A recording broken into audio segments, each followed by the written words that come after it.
Signalis is a game that takes metaphor, symbolism, and horror to another level. It truly is, in my opinion, the most cerebral horror experience we've likely had since the original Silent Hill 2. As with all art, especially that within the surreal category, meaning is usually highly up to interpretation. For some, it will be a love story between not only a gestalt and replica, but individuals who are both female. And for some, it will be an esoteric hotbed of philosophical morals, ideas, and concepts. Signalis is all of these things and a one-of-a-kind piece of art because of it. I love this game and would imagine you watching do as well, and we both derive our own unique meaning from it. So I hope you enjoy this interpretation, regardless if you agree with it. Signalis isn't just survival horror. It's a fever dream about memory, myth, and the weight of a dying civilization. It's a love story and a dystopian nightmare. It's a ritual that must be completed for the cycle to end. While the timeline and events within the game start and end with Elster exploring the re-education and work camp, the lore of Signalis actually has a very mythological beginning. A woman of immense bioresonant power came like a messianic figure, being crowned the Grand Empress, and during her reign she united humanity, conquered space, and gave life to the first replicas. Synthetic life that would have a mental template given to them from the minds of gestalts. She called her dream utopia the Yuuzhan Empire, and it thrived. Yuuzhan literally means benevolence and kindness, echoing real-world religious ideals, the moral imperative to care for others, the harmony of society, and the divinity of enlightened rulers. It was at this spiritual height of the Aeon that vast leaps forward were made due to harnessing the power of bioresonance. Bioresonance in Signalis functions like prana in Hinduism or chi in Taoism. It's like a spiritual energy that animates, distorts, and transforms reality. The dualistic nature prevails though, like I explored in my last video on Hideo Kojima's upcoming game OD. Technology and even spirituality can be used for both good and evil purposes. This means replicas can be used to enslave gestalts.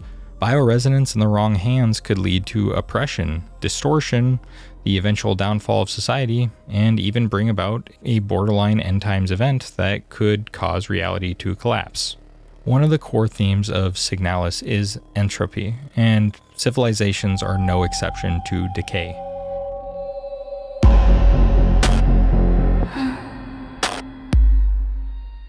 A great revolutionary rose up, and while there are large pieces of lore we just do not have access to, we know that the great revolutionary and her daughter gave birth to the ideology and force of the Yuuzhan nation, the regime that would become powerful enough to overthrow 3 of the 6 planets that made up the Yuuzhan Empire. According to a note found while playing Signalis, the Empress eventually dies, allegedly by their own hand, which would mean that there is nothing that will stop the strengthening of the Yuuzhan nation. Under their grip, books about the Empress and bioresonance become banned, due to the nature of them and that they might reveal something that would be too dangerous.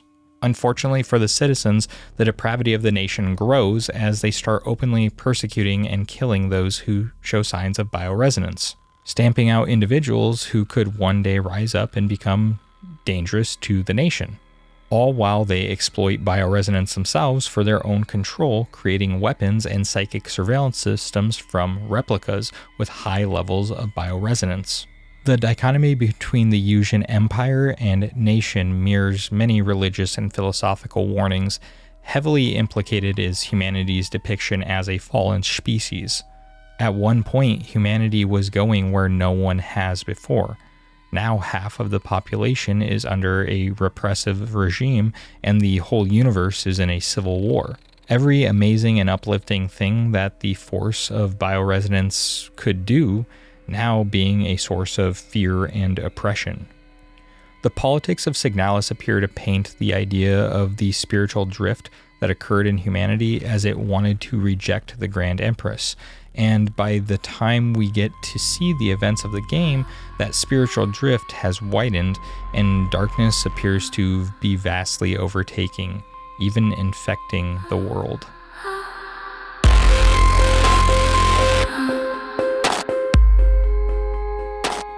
Six planets, 6 seals, 6 slots in your inventory. In Signalis, 6 is not just a constraint or a gameplay mechanic, it's the tempo of the whole world. The game literally contextualizes this as the rule of 6. It's a propaganda piece from inside the Yuuzhan Nation-ran Aeon facility, where you are never allowed to carry more than 6 items at one time. Ironically, as you dive deeper within the facility, 6 becomes integral to progression. Every time you have a major obstacle keeping you from the next area, you have to find 6 items. It creates not only an addicting gameplay loop of searching and solving puzzles while trying to defend yourself from scary replica zombies, but also turns the experience into its own kind of a ritual. You can look at many different concepts, such as the Genesis account of God completing the creation on the 6th day, or in the spiritual practice of Kabbalah, the Tree of Life has these things called Sephiroth, and the 6th one is the symbol of balance and integration. Hinduism teaches that the 6th chakra is the ever-confounding third eye chakra, or the connection to ultimate reality, the unconscious mind. So every time you descend through 6 trials and tribulations, it symbolizes the closer you and Elster get to the collective unconscious, and bringing what lies beneath to the light. Surpassing the 6 trials is not about brute force, it's about integration. Only then can you take the next step forward. It's also where we can draw on Jungian psychology and the idea of going through the shadow, or as the band Tool so eloquently put it, stepping through the shadow, coming out the other side. This isn't even taking into account that the facility that you're delving into is called Aeon, which can have some seemingly conflicting concepts, but it really fits rather well into the Signalis themes and concept. An Aeon can mean both an indefinitely long period of time, essentially eternity, while on the other hand it can also be indicative of an age or a period of time that has a definite beginning and ending point, which is in fact what is happening to Elster.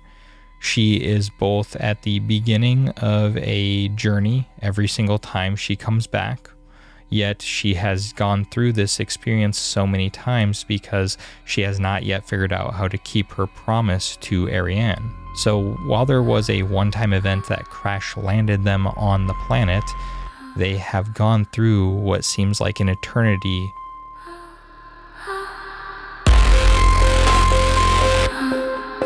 So what if hell wasn't fire and brimstone of the traditional idea, but rather the agony of decay and the repetition of torment, all while your digitally imprinted mind merges and combines memories that may or may not be your own? Elster is experiencing a futuristic conceptualization of reincarnation, or dying and reliving the lives of your previous self again and again until you make the correct choices and attain nirvana, or peace and union with the collective unconscious again, the vibration from which we emanate. Each Elster that has failed and doomed the next to continue the cycle has made it a longer time that Ariane suffers and awaits release. Each failure causing more stress on reality due to Ariane being so powerful and acting as a signal being amplified into what seems like an infection among bioresonant replicas. So much so that they're repeating end-time ideology of the 6th seal being broken open during the apocalypse. What many people do not know, though, is apocalypse just literally means the lifting of the veil. I believe that it's signifying that Elster is finally about to have the veil lifted from her eyes. She has completed the journey through the shadow and is finally emerging to the other side and will be able to keep her promise to Ariane. And we see this in the promise ending.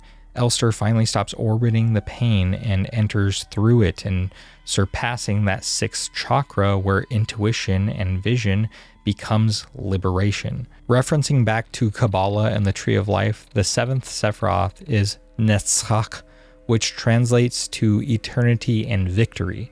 It is the finality of entering reunion with God, or in the case of Signalis, freeing yourself and your loved one from endless hell and being at peace with stepping through to the other side.